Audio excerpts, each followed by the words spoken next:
Hello everyone, আসসালামু আলাইকুম। কি অবস্থা সবার? আশা করি সবাই ভালো আছো। আজকে তোমাদের জন্য নিয়ে এসেছি খুবই সহজ একটি রেসিপি, যেটা হলো চিকেন ফ্রাই। কিভাবে তোমরা ঘরেই থাকা উপকরণ দিয়ে চিকেন ফ্রাই বানাতে পারো আজকে সেটা শিখে নাও। চলো বন্ধুরা, শেখা যাক। তো প্রথমে আমি এখানে মুরগির 4 পিস লেগ পিস নিয়ে নিয়েছি আর 1 পিস বুকের মাংস নিয়ে নিয়েছি। এবারে আমি মুরগির মাংসগুলোকে একটু একটু কেটে নিব, যাতে করে আমার সমস্ত মশলা মুরগির মাংসের ভিতরে ঢুকে। তো প্রথমে আমি এখানে আধা চামচ রসুন বাটা দিয়ে দিলাম, আধা চামচ আদা দিয়ে দিলাম, আধা চামচ জিরার গুঁড়ো দিয়ে দিলাম আর পরিমাণ মতো মরিচের গুঁড়ো আর লবণ দিয়ে দিব, যাতে করে মুরগির মাংসের ভিতরে ভালোভাবে মশলাগুলো অ্যাড হয়ে যায়। তো এভাবেই আমি মশলাগুলো মুরগির মাংসের সাথে অ্যাড করে দিব। এবারে আমি এর মধ্যে 1 চা চামচ সয়া সস দিয়ে দিব আর দিয়ে দিব গরম মশলার গুঁড়ো। আর হ্যাঁ বন্ধুরা, তোমরা কিন্তু অবশ্যই গরম মশলার গুঁড়োটা দেওয়ার চেষ্টা করবে।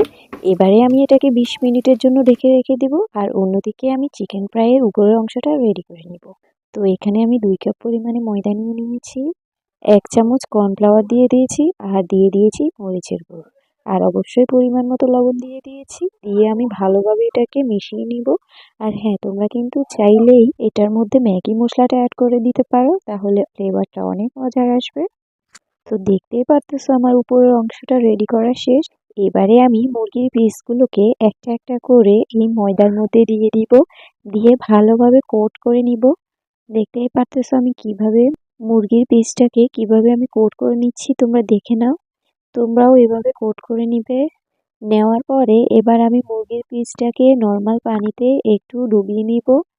নিয়ে আবার আমি এই ময়দার মধ্যে মুরগির পিসটাকে দিয়ে দিব, দিয়ে ভালোভাবে ময়দাটাকে কোট করে নিব।